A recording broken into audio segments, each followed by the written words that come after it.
mala jekos chiloi kon te da long ko jukot kon no ne je joka mando dien chana ben ka ngi chan ngwan dien nei kon ne kon dien je ngi jaman dio dien ka joka pai tok chana riet go chana ka ling tuna lang chana je kene tan gwach chana ngi ka tan gwach ka lyak kana loj pin chan to go chan ka ling tun chan ka biling bolong ka gan man kon te shiban chilo te long ko chu ko den yo ga chiule cha mu ka kwal kwa nya lya ga te ga je chu kon ben ka chang en ngwan dien tai na gwa de me cha ta nyo lat right kos ajanan ni mandun ni nya boy je me deng ma da introduction down a lot akan kon ko won nyam chana ko la ta loaj chilo te ka chi go kon mala ko di tango ke liu ko chi go mu ga pal pwan gwadin e wo biriere te kos be ko pede lo ne no ko broin den toda bitin dial shir lo gwadin be kanan ka ali akan point ke ji ke cho jesus amen ajan mi chan cha jawr biling gwa la de che cha moy ka ton ka tan de gwa ma jana chuling o cha tan la roi kos ke la roi kos ka chiyo go tit kon ka wich cha lar mu ka roi kos tige ka le de lang lain mos seba mi cha ser queen dang rew la yeza amenemi chatei kana yeda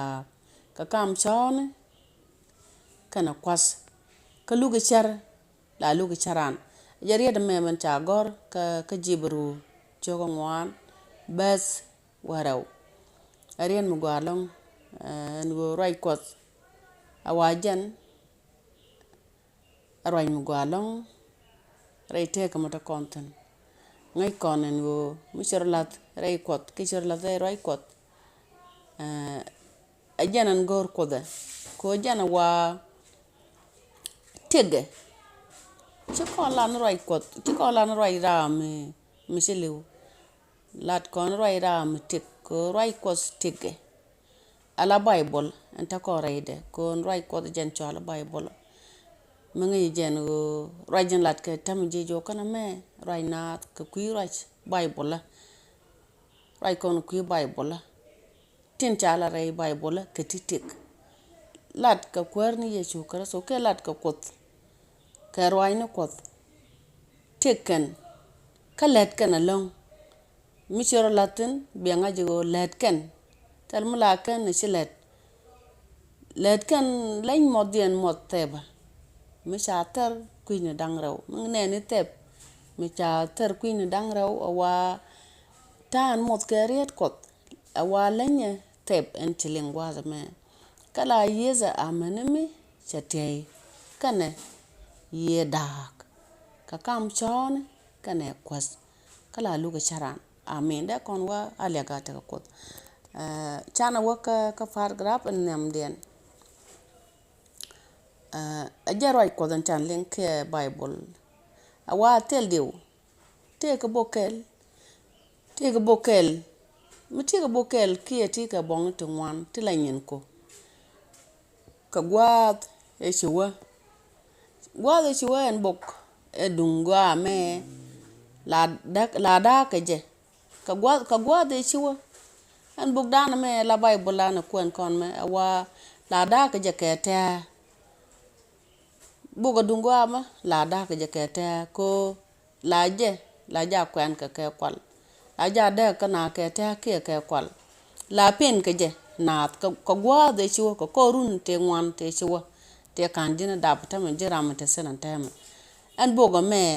akel mulain bong na te ngwan dial wi mon ta kontin ka suk dial ti ka jan bu kele me jan che jan bo ko got che jan long ka bong mudungwa long che ka bong ten ko ken wa che jan long ka bu kel mi ke jan gwa de dan be jegde cha jeg de ro kula teje ka tema me cha kula jege ngudi lela ko tema ci jegde cha tek wa ka jan gwa ma bu kel ma cha janya long cha janya long ci sana adliu ko ka babu ga me cha je babat ci sana adliu ke je red me ren bej ko mbay bula me ma te doli ma ka kon ka gwa de dan awa bum jegde long jan chanay tu wan chakanak ki ko cha babat kariya da ti ri ta ti aga ti te chan jekte te kon te ga kon ta ma bay bula me chanay tu wan ci ga liw ko kwide a jarwa jalat ka gwad me di ku laro di tam jira ma te ge di laro alla ga te ga kut ki a post te ga nei a kut pod nei tin ti bogoma jaga te kon a chang ma ci kon ko na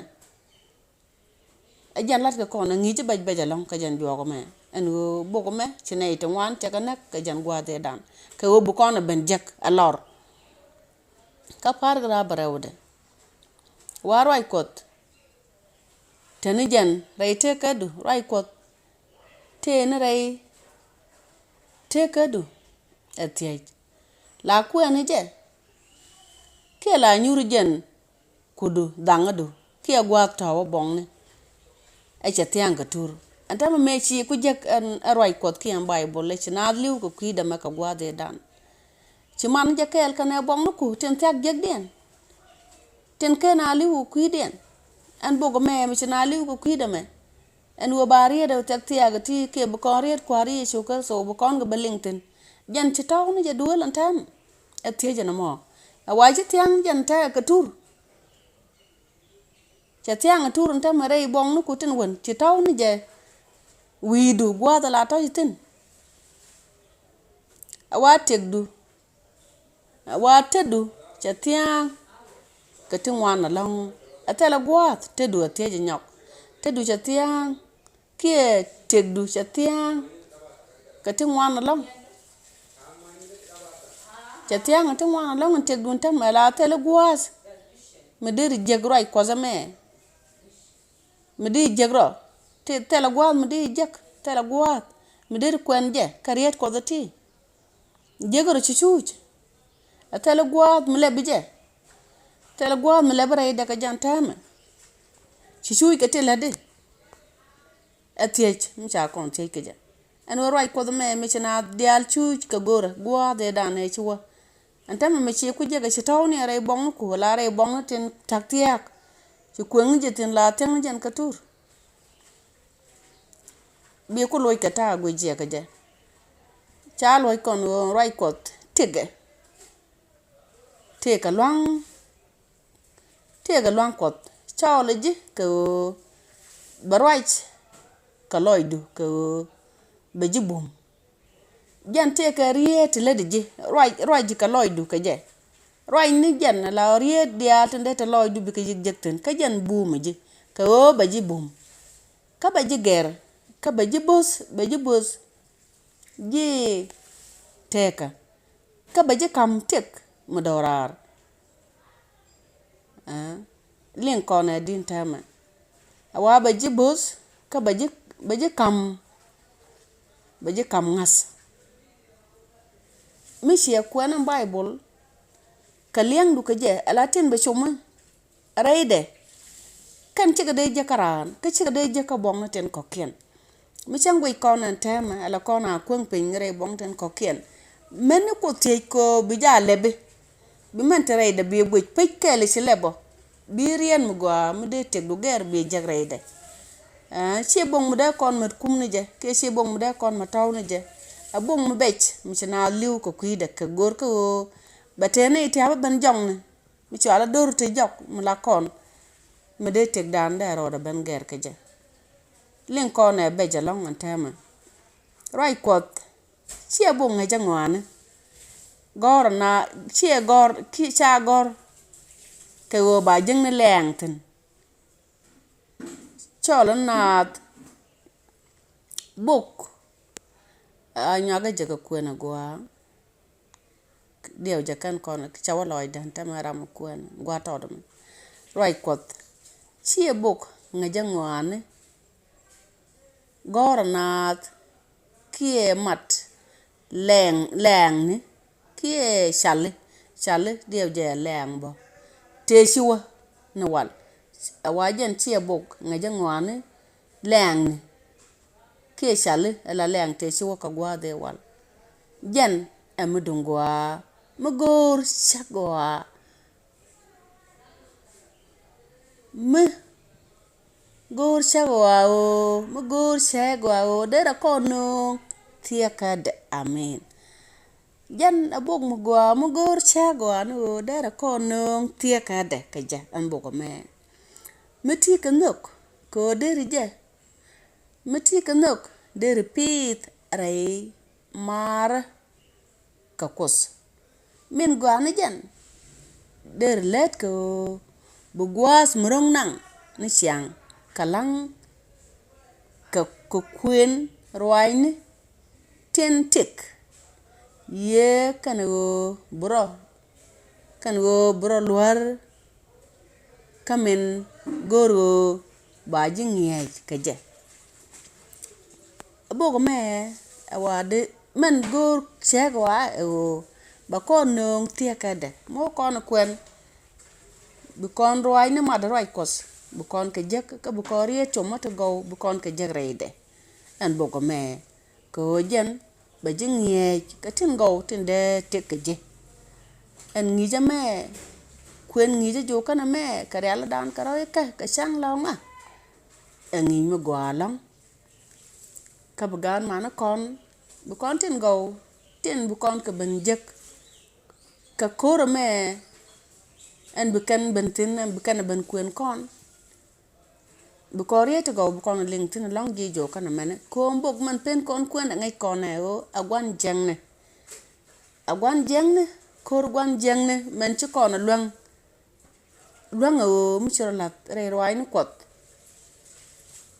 mi choro lat re roi ni kot bu kwern ye chukar so ajana bu koru be kazaka mi wi roi ni ti mi wi ko kwen